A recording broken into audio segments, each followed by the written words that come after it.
근데 왜 수업을 하다 보면 진도가 늦어지는지 알아요? 수업 듣는 사람들이 모른다는 표정을 계속 하고 있거든? 그럼 설명을 다시 해야 돼서 그것 때문에 진도가 느려져. 근데 뭐 어쩔 수 없지. 다 어쨌든 가르치는 게 목적인데 제가 진도 빼는 게 목적은 아니잖아요. 그러니까 모르면 모른다고 해요. 그거 갖고 뭐라고 안 하니까. 이제 여기에서 나오는 거는 유한요소 해의 특성인데 우선 그림 5.5부터 그려놓고 얘기를 할게요.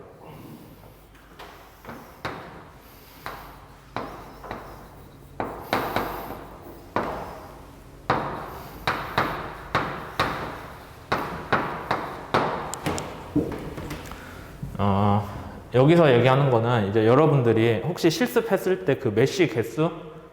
메쉬라고 하죠. 셀이라고 안 하고. 메쉬라고 했던 것 같아요. 그게 좀 말이 혼용되는데 메쉬 개수 올려가면서 해석해본 사람들이 있을 수도 있는데 그렇게 됐을 때 일반적으로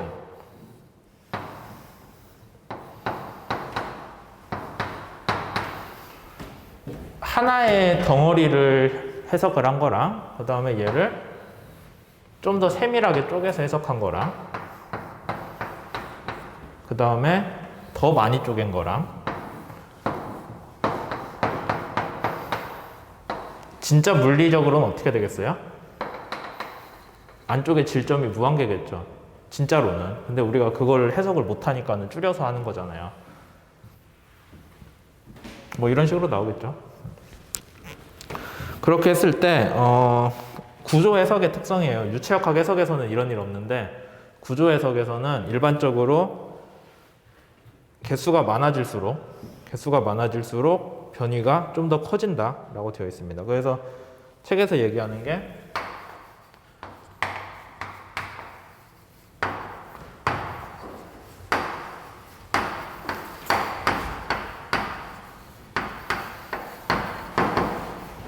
강성이 크다라고 되어 있고 변이가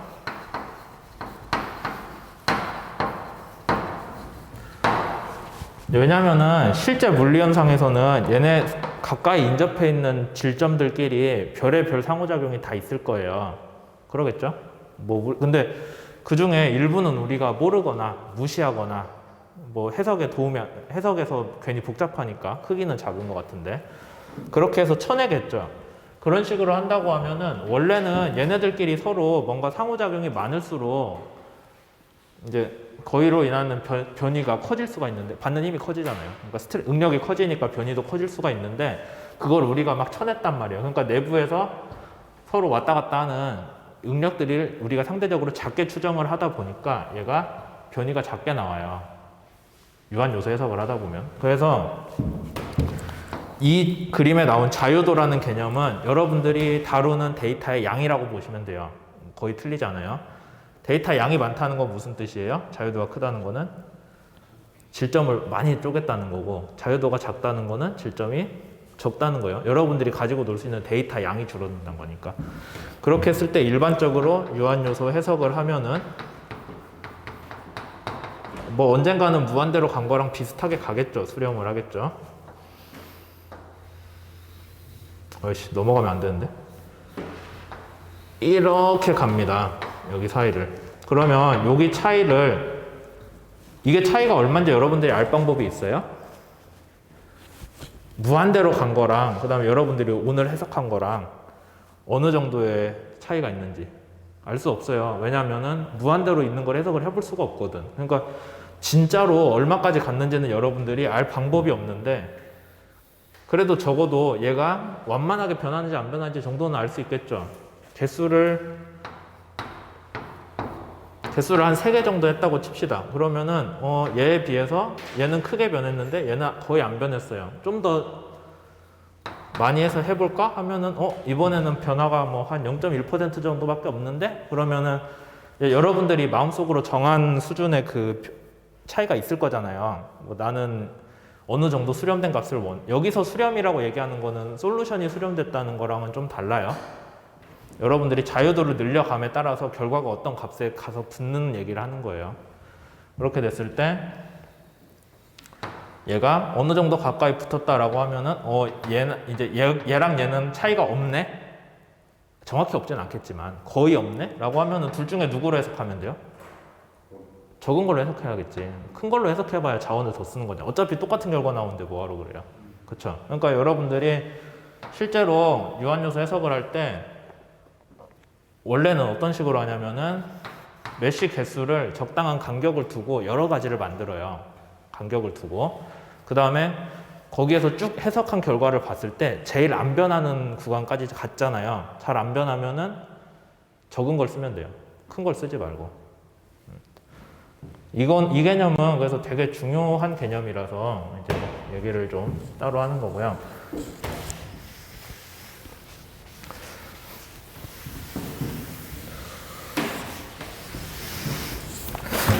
얘기를 했고, 그 다음에 수렴 얘기까지 그러면은 한 거 같네.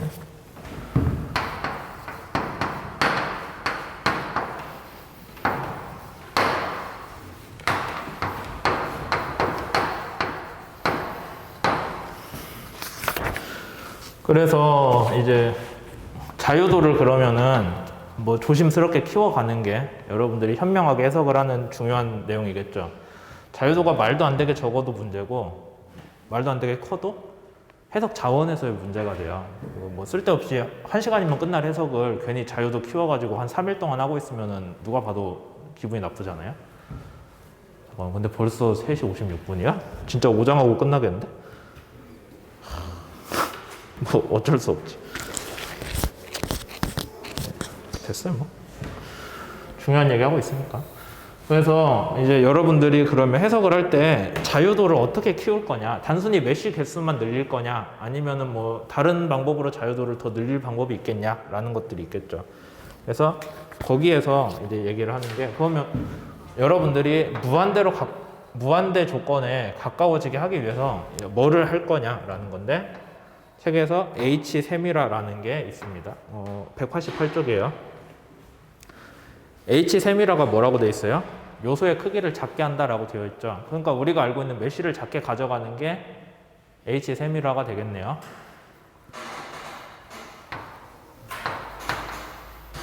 모기가 있네. 이해되세요? H 세미라라는, 그러니까 어떻게 해야 자유도를 키워서 실제랑 더 똑같이 갈 거냐. H 세미라라는 거는 얘를 메쉬를 더 잘게 쪼개주는 거예요. 공간상으로. 그러면 실제랑 가까워지긴 하겠죠.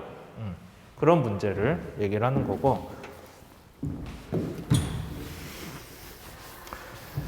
그 다음에 P 세미라까지 얘기를 할게요. 여기서 뭐라고 되어 있어요? 다항식 차수라고 되어 있네요.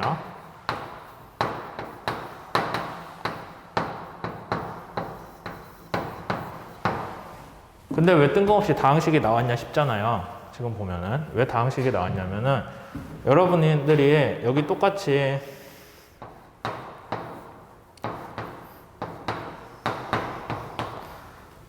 점 하나만 더 할게요. 점 5개가 있다고 칩시다. 여기 이 점들. 그 다음에 여기는 X방향이고요. 우리가 궁금한 거는 여기가 Z방향, Y방향이라고 할게요. Y방향 변이가 궁금해요. Y방향 변이 우리가 뭐라고 표현해요? V? V라고 하잖아요. Y방향 변이를 V라고 하잖아요. X방향은 U고. 그렇게 했을 때 X로 진행할 때 V 그래프를 그릴 수 있겠죠. 여기에 이렇게 힘이 왔다고 쳐요. 그러면은 여러분들이 변이가 어떻게 나오냐? 아래에서 위로 힘을 줬다고 할까? 그럼 변이가 양수로 나오겠죠? 위로 가니까. 그러면은 처음 거는 보나마나 0이고, 그 다음에 여기 하중 가해지면은 원래 몇 차 함수로 올라가요? 변이가? 2차? 3차 아니야? 3차 같죠? 맞아요? 균일 하중이 들어가면 걔가 4차고, 맞아요? 나도 헷갈리는데? 3차 같아요, 하여튼. 이거 점하중이면은. 그렇다고 치게. 뭐 어차피 나중에 찾아봐요. 맞는지 아닌지. 그렇게 됐을 때 여러분들이 요렇게 점이 각각 나오겠죠? 만약에 한다면은. 근데 이제 여기서 해석을 할 때 라운드 X 오버 라운드 V를 구하고 싶어요. 얘가 뭐예요? 혹시 전에 배웠던 내용에서 기억난다면은. 이거 가지고 뭐 구했어요? 공률 구했잖아, 공률. 얘가 얼마나 쉬웠냐를 이거 가지고 계산했잖아요. 맞아요? 이거 원래 그대로 하면 뭐 나와요? 요 휘어진 각도 나오잖아요. 얘가. 그래서 그거 가지고 공률 구했잖아요, 우리가. 그러면 얘를 구해보자 라고 했어요. 공률 구하면 그 다음에 뭐가 나와요? 처짐? 처짐은 요거고 이미 구했고, 공률 구하면 거기서 스트레스? 아니다, 굽힌 모멘트 나오지. 굽힌 모멘트 나오고 뭐하고 그런 식으로 가잖아요. 그걸 구하려면 얘가 필요한데, 그럼 얘를 원래는 3차 곡선에서 하면 될 것 같은데 우리는 이산화에서 풀고 있거든요, 문제를. 이 포인트별로 풀고 있잖아요. 그러면 얘는 뭐가 돼요? 어떻게 구할 거예요, 얘를? 이렇게 구해서 얘 기울기가 이거랑 같다라고 보면 돼요. 이 점에서, 요 점에서 라운드 x 오버 라운드 v는 그냥 델타 x 델타 v로 해도 돼요? 원래 우리 미분할 때 그렇게 했잖아요. 그 다음에 얘가 이제 0에 무한히 델타 x가 0에 무한히 가까워지면 그건 이거잖아요. 그렇게 하면은 뭔가 실제랑 진짜로 가까운 미분값이 나올 텐데, 근데 좀 생각을 해보면은 얘랑 얘만 가지고 일자로 선 긋는 게 그게 답이냐 싶기는 해요. 그럼 좀 더 자세히 하려면 어떻게 하면 될까요? 점 3개 가지고 2차 곡선을 그린 다음에 점 3개 지난 2차 함수 반드시 하나 그릴 수 있죠. 그 다음에 걔를 한 번 미분을 해주면은 여기에서 기울기가 짠하고 나오잖아요. 그게 좀 더 정확할 것 같아요? 그럴 것 같죠?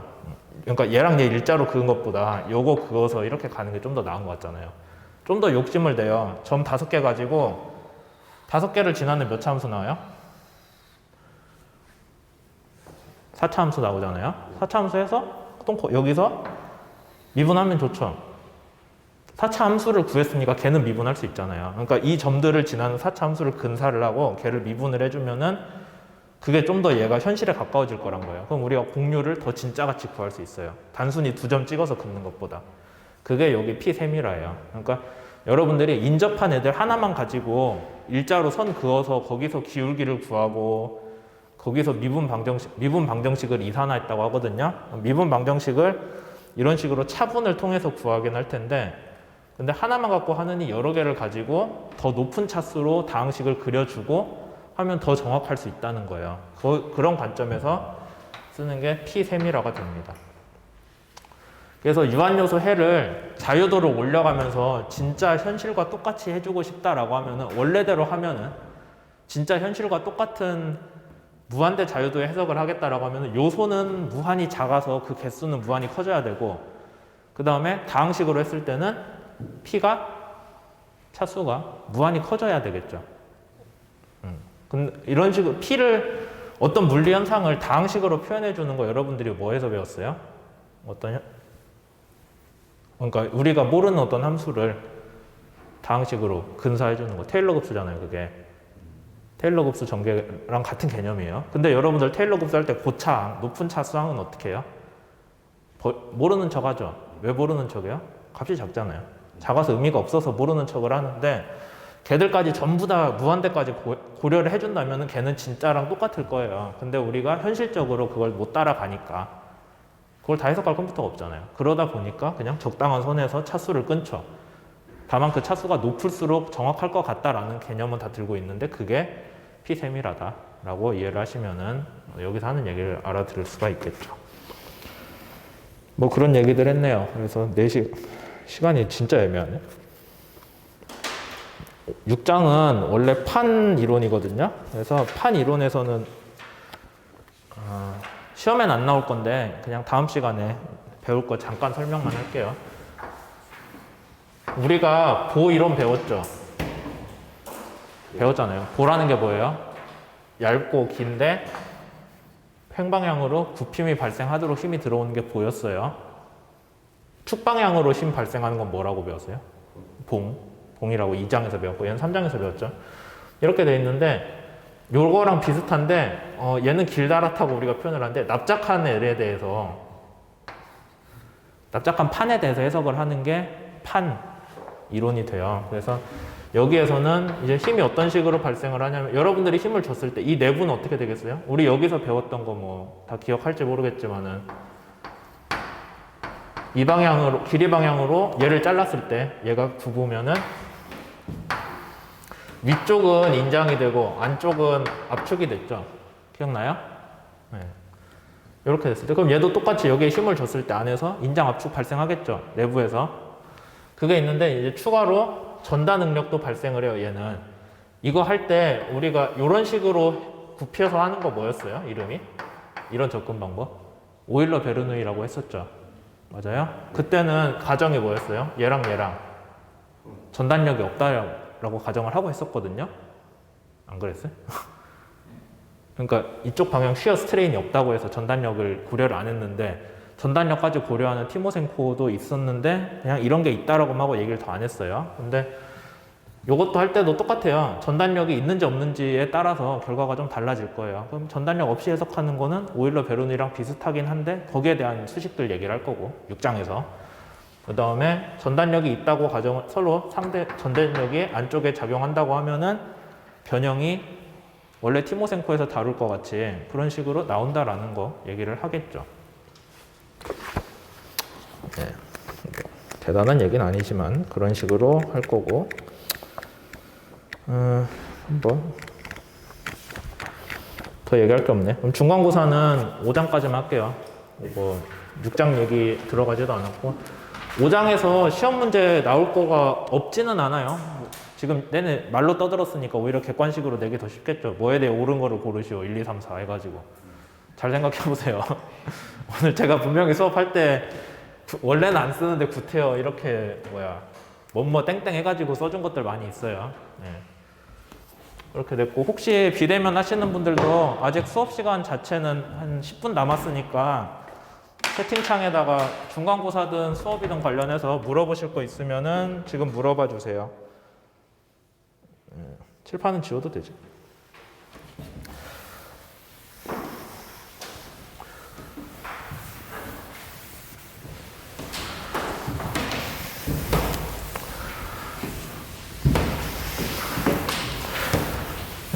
그리고 이거 지금 우리 수업에서 NCS 실습들 하고 있는데 이제 NCS 프로그램이 되게 많이 쓰거든요. 여기저기.